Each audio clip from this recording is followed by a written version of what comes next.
Now this is part 2 of the same video.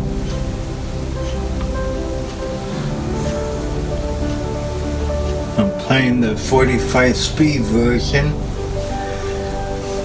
of Bernard Herrmann, The Mysterious Film World of Bernard Herrmann. And it's a very clean recording. It was remastered by, see if I can find the information. It's remastered by, let's see.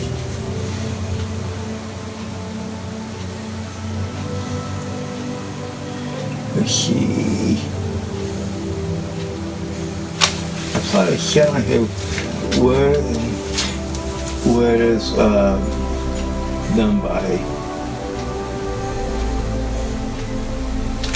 I know it says on here somewhere. I'm gonna let that play out while I find that information. Let's see. Okay, shows the tracks.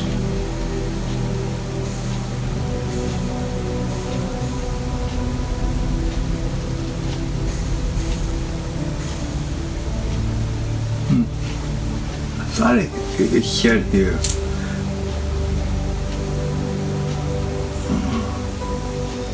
Looking here. I mean, I can't find it.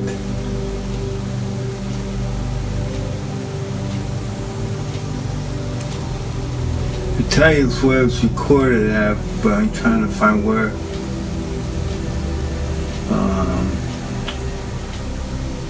Trying to find it. But anyway, I could tell you what.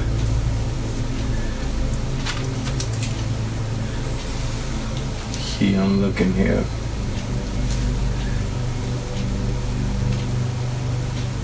But anyway, I could tell you what's on this record.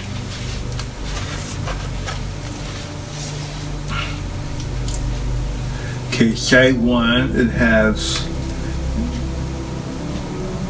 Music Fun, The Columbia Picture, Mysterious Island, it's got all the Prelude, the Balloon, the Giant Crab, the Giant Bee, the Giant Bird.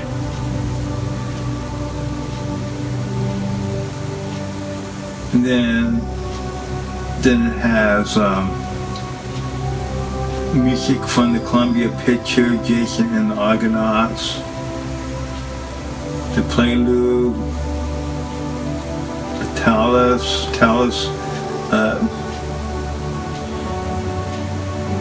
that was the evil guy in the movie. I'm not sure if he was a sorcerer or a bad genie.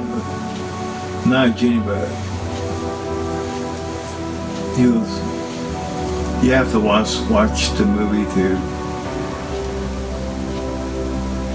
But anyway, these are all re-records from the movie. They're not the original recordings. Bernard Herrmann did a re-record, I think it was like 1974.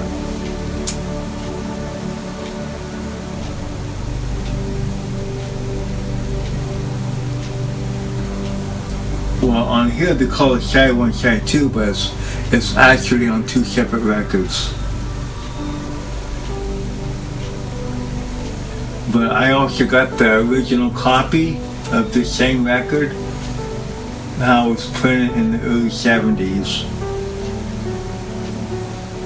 Because that came in 33 1/3, but this is a 45 speed version.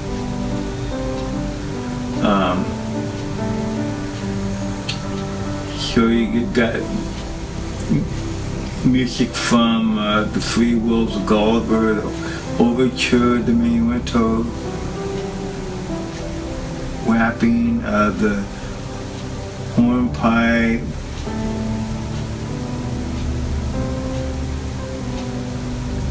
Lily Prutons, the Victory, the Escape, the King's March, Trees, the Tightrope, Lovers, the Chess Game, the Pursuit, and the Finale.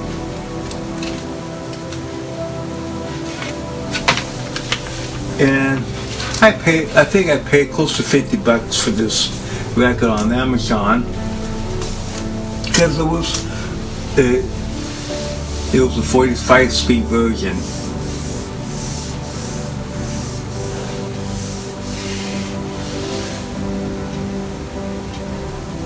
Now more about my turntable setup in here. My turntable setup,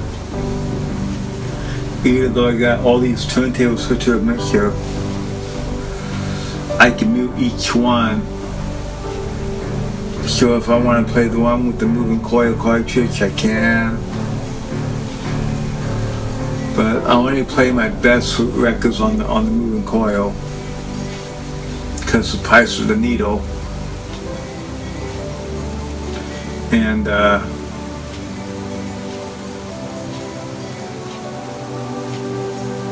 anyway, the turntable that I'm playing this record on, I bought it used for about, I think I paid $160 for it. They made two turntables called the PL600, but this is the real one, the nicer one, all direct drive. Later on they made a belt drive version, really cheap, all plasticky. But this turntable is very rare. I did have to put one little belt for the automatic stuff, but you don't have to use the automatic stuff on this turntable.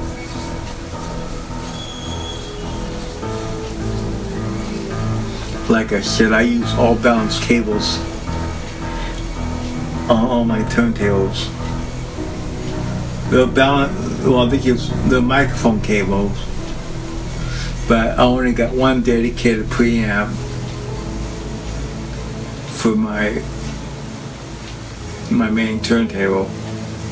I want to eventually have a couple more preamps for my turntables, but the price of the Pro-Ject Phono preamp is under $1,200 without tax. And when I bought the cartridge, I bought the cartridge, and then I bought I also bought the preamp at the same time. And when you add those two together, just those two pieces, that costs about over $2,000 by itself. That's not counting I'm going to show you the head shell.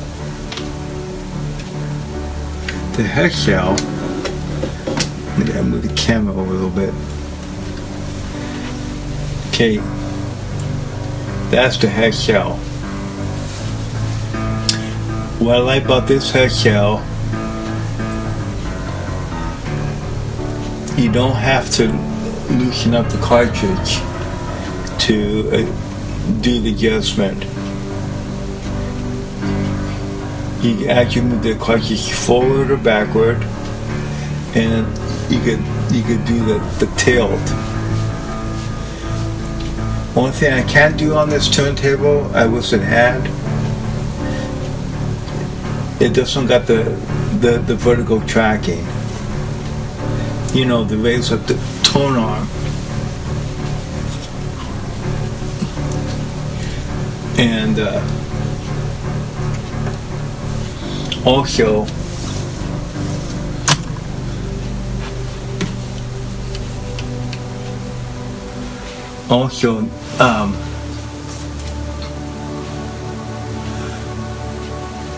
I never touched the needle with my fingers.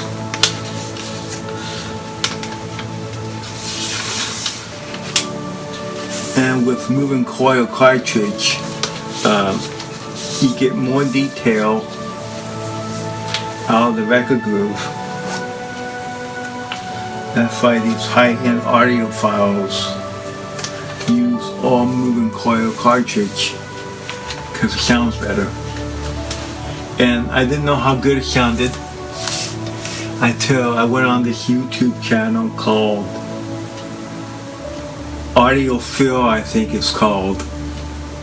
And he's got a Technica SL1200G turntable. And he uses nothing but moving coil cartridges. And I heard the cartridge that's under this one, because I didn't know what sound quality it had. And then I